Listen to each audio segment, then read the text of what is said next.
కడుపులో మంట నివారణకు ఆయుర్వేదంలో ఉన్న పరిష్కార మార్గాలను డాక్టర్ గాయత్రి దేవి గారిని అడిగి తెలుసుకుందాం. కడుపులో మంట ఈ మధ్య కాలంలో ప్రతి ఒక్కరి నోట్లోంచి తరచుగా వినబడే మాట ఇది. అసలు ఈ కడుపులో మంట రావడానికి కారణాలు ఏమిటంటారు? అసలు కడుపులో మంట అనేది ఏంటంటే కడుపులో మనకి కొన్ని ఆమ్లాలు విడుదలవుతుంటాయి అన్నమాట. ఆ ఆమ్లాలు మనం తీసుకున్నటువంటి ఆహారం జీర్ణం కావడానికి అవసరమైనటువంటిది.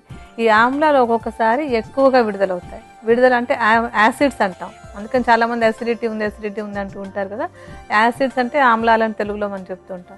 ఈ ఆమ్లాలు ఎప్పుడైతే ఎక్కువగా విడుదలవుతాయో లోపల కడుపు లోపల ఉన్నటువంటి ఆ పొరల మీద వాటి ప్రభావం, అంటే మనకి పైన యాసిడ్ పడితే ఎలా మండుతుందో అలాగనే కడుపులో కూడా ఆ యాసిడ్ విడుదలై ఆ లోపల ఉన్న పొరల మీద వాటి ప్రభావం చూపించడం వల్ల మనకి కడుపులో మంట అనేది వస్తూ ఉంటుంది.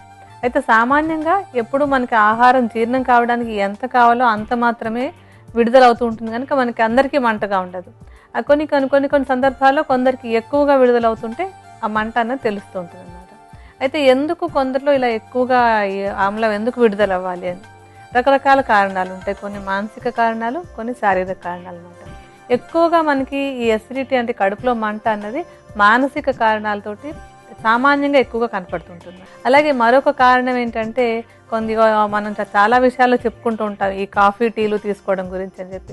విపరీతంగా ఎక్కువ సార్లు కాఫీ టీ తాగే వాళ్ళలో కూడా ఈ కడుపులో ఉన్నటువంటి ఆమ్లాలు ఎక్కువగా విడుదలై కడుపులో మంట వస్తూ ఉంటుంది. తర్వాత మసాలాలు బాగా ఎక్కువగా తీసుకోవడం, జీర్ణం కాని ఉంటాయి, బాగా ఎక్కువ హెవీ ఆహారాలు అంటూ ఉంటాం, అటువంటి ఆహార పదార్థాలు ఎక్కువ తీసుకోవడం, విపరీతంగా కారాలు తీసుకోవడం, ఇటువంటివి ఆహారంలో తీసుకునేటప్పుడు కూడా కడుపులో మంట అనేది వస్తూ ఉంటుంది అన్నమాట.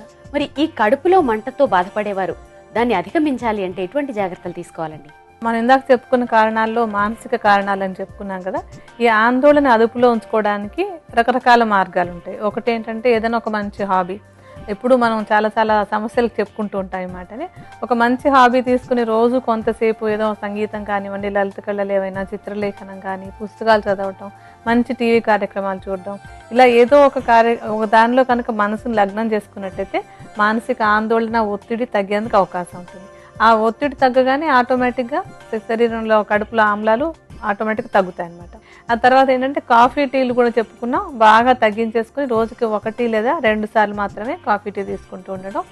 ఈ కారాలు, జీర్ణం కాని పదార్థాలు అంటే తేలికగా అరగని పదార్థాలు ఏవేవి ఉన్నాయో అలాంటివన్నీ చెన్నా మసాలాలు ఆ టైప్ అన్నీ ఉంటాయి కదా, ఎక్కువ మసాలా ముద్దలేసి తయారు చేసేవన్నీ తగ్గించేసుకుని తేలికగా అరిగేటువంటి కాయగూరలు, ఆకుకూరలు ఆహారంలో తీసుకుంటూ ఉండడం. తర్వాత ఏంటంటే మంచినీళ్ళు కూడా కొంచెం గోరువెచ్చటి నీళ్ళు, ఎక్కువ చల్లటి నీళ్ళు తాగటం కూడా అంత మంచిది కాదు. కొంచెం గోరువెచ్చటి నీళ్ళు తాగుతూ ఉండడం కూడా ఈ కడుపులో మంట తగ్గడానికి ఉపయోగపడుతుంది. ధనియాలు, జీలకర్ర, కరివేపాకు, కొత్తిమీర, ఇంగువ వీటిని నిత్యం ఆహారంలో ఎక్కువగా తీసుకుంటూ ఉంటే వీటన్నింటికి కూడా కడుపులో మంటని అదుపులో ఉంచేటువంటి ఒక ప్రత్యేకమైన గుణం ఉంది కనుక అవి ఎక్కువ వాడుతూ ఉండాలి. తర్వాత ఏంటంటే పుల్లటి పదార్థాలు, శనగపిండి పదార్థాలు ఇవి బాగా తగ్గించేసుకోవాలి. తర్వాత తీసుకునే ఆహారంలో కూడా కమ్మటి పెరుగు కూడా ఎక్కువగా వాడుకుంటున్నట్టయితే ఈ కడుపులో మంటని ఆహారపరంగా మనం తగ్గించుకునేందుకు అవకాశం ఉంటుంది. ఇవి ఆహారం విషయంలో తీసుకోవాల్సిన జాగ్రత్తలు. డాక్టర్ గారు, కడుపులో మంట నివారణకు ఆయుర్వేద ఔషధం ఏ విధంగా తయారు చేసుకోవాలో వివరిస్తారండి? ఈ ఔషధం తయారు చేసుకోవడానికి మనం మొట్టమొదటి తీసుకునేటువంటి మూలిక అతి మధురం. ఎష్టి మధు అని, అతి మధురం అని అంటుంటారు దీన్నే. ఈ ఔషధాన్ని తయారు చేసుకోవడానికి అతి మధురాన్ని 50 గ్రాముల పరిమాణంలో తీసుకోవాలి. తర్వాత మనం తీసుకునేటువంటి మూలిక శతావరి. ఈ శతావరిని పిల్లి పిత్తర అని కూడా అంటూ ఉంటారు. ఈ వేళ్లని కొంచెం నీడలో ఆరబెట్టేసి చూర్ణం చేసి ఉంచుకోవాలి. ఈ శతావరి చూర్ణాన్ని కూడా 50 గ్రాముల పరిమాణంలో తీసుకోవాలి. తర్వాత తీసుకోవాల్సినటువంటి మూలిక ఉసిరి. దీన్ని కూడా మనం 50 గ్రాముల పరిమాణంలో తీసుకోవాలి. ఇప్పుడు మనం 3 చూర్ణాలు కలిపి సిద్ధంగా ఉంచుకున్నాం. వీటిని బాగా కలుపుకుందాం. ముందే చెప్పుకున్నట్టు ఇందాక ఎష్టి మధు, శతావరి, ఉసిరి 3 కూడా విడివిడిగా కూడా వాటికి కడుపులో మంటను తగ్గించేటువంటి చాలా మంచి గుణం ఉంది. ఈ 3ంటిని కలిపి తీసుకుంటే మీకు ఎంత కడుపులో మంట ఉన్నదైనా కూడా ఈ ఔషధం ద్వారా బాగా తగ్గిపోయేందుకు అవకాశం ఉంటుంది. ఇప్పుడు ఈ చూర్ణాలను కలుపుకున్న తర్వాత దీనిలో కొంచెం తేనె కలుపుకోవాలి. తేనెతోటి ఔషధాన్ని బాగా కలుపుకుని ముద్దలాగా తయారు చేసుకోవాలి దీన్ని. ఇప్పుడు ఈ చూర్ణాలన్నింటినీ తేనెతో కలిపిన తర్వాత ఒక లేహ్యంలాగా, ఒక ముద్దలాగా తయారవుతుంది. ఇంత పరిమాణంలో ఒక్కొక్కసారి చొప్పున ఉదయం ఒకసారి సాయంత్రం ఒకసారి ఈ మిశ్రమాన్ని తీసుకుంటున్నట్టయితే కనుక ఈ కడుపులో మంట అనే సమస్య అంటే ఎటువంటి సైడ్ ఎఫెక్ట్స్ లేకుండా కూడా మీరు తేలిగ్గా తగ్గించుకోవచ్చు. మొహం మీద వచ్చేటువంటి తెల్లటి సోభి మచ్చలు తగ్గడానికి మనకి చాలా బాగా పనిచేసేటువంటి మూలిక తులసి.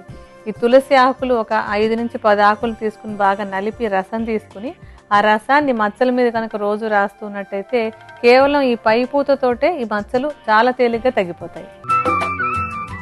డాక్టర్ గారు, గవద బిళ్ళలు వచ్చినప్పుడు బాగా వాపు ఉంటుంది. మరి ఆ వాపు నివారణకు చక్కటి చిట్కా చెప్తారండి?